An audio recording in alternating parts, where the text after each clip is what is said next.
In the shadows of the city, a masked avenger hunts those with dark secrets. But justice wears many faces, and the guilty cannot hide forever. As the masks fall, who's truly behind the bloodshed? Tonight, we uncover the truth behind the mask.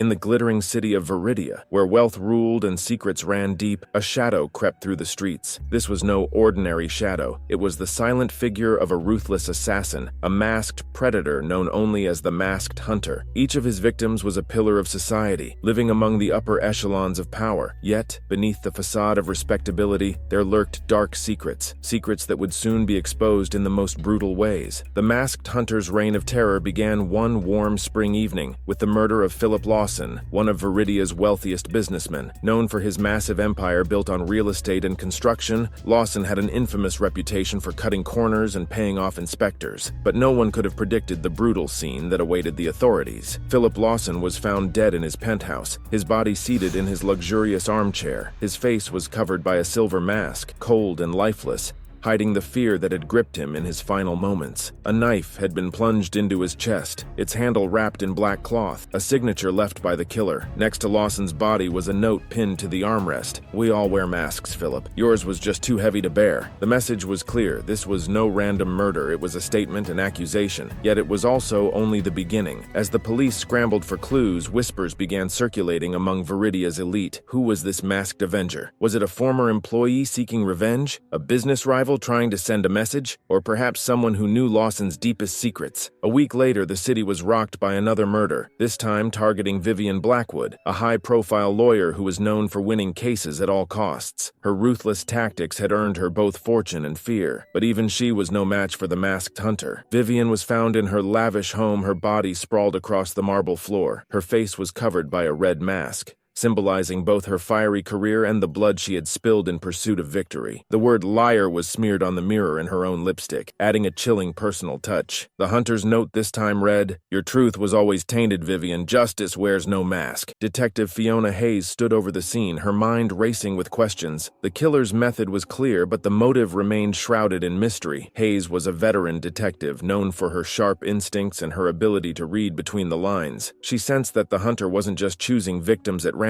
There was a deeper pattern, something personal. But what? Clues begin to unravel. As the investigation progressed, Fiona began to uncover links between the victims. Philip Lawson had once been involved in a scandalous bribery case that was buried by Vivian Blackwood's legal prowess. Could the Masked Hunter be someone seeking revenge for a wrong done years ago? Or was there something darker lurking beneath these connections? A chilling discovery awaited Detective Hayes one morning, a letter addressed to her personally. The envelope was sealed with black wax, and the message inside was brief. "You're closer than you think, detective, but can you see past your own mask?" Hayes felt a shiver run down her spine. The hunter was not just aware of her pursuit, but seemed to be toying with her. Was she being watched? Could the hunter be someone within her own circle? The next victim was Senator William Edwards, a powerful figure in Veridia's political landscape. Edwards had a well-known reputation for corruption, using his influence to secure contracts and funds for his own gain. Despite his public facade of philanthropy, those who truly knew him were not surprised by the darkness that surrounded his murder. His body was discovered in his office, seated behind his desk, wearing a gold mask that represented the false glory he projected. The word greed was scrawled across his desk, written in blood. A note lay next to it. "The wealth you built was stolen, and now it is time to pay." Fiona's investigation was now more urgent than ever. The hunter's pattern was clear. Each victim was someone who had risen to power by stepping on others. But the detective couldn't help but feel that the killer's message was not just about revenge. It was about exposing the hypocrisy of Veridia's elite. With each murder, the Masked Hunter's motives became clearer, but his identity remained a mystery. Hayes felt a growing sense of dread as she pieced together the victims' connections. But there was one name she had not considered, a name that had been staring her in the face all along: Michael Hayes, her own estranged brother. Michael, a former journalist, had once tried to expose the corruption in Veridia, only to be silenced by threats and bribes. He disappeared shortly after, leaving Fiona to assume he had moved away. But now it seemed he had returned, not as the brother she remembered, but as the hunter. Fiona's heart raced as she confronted her brother in an abandoned warehouse, his mask still on,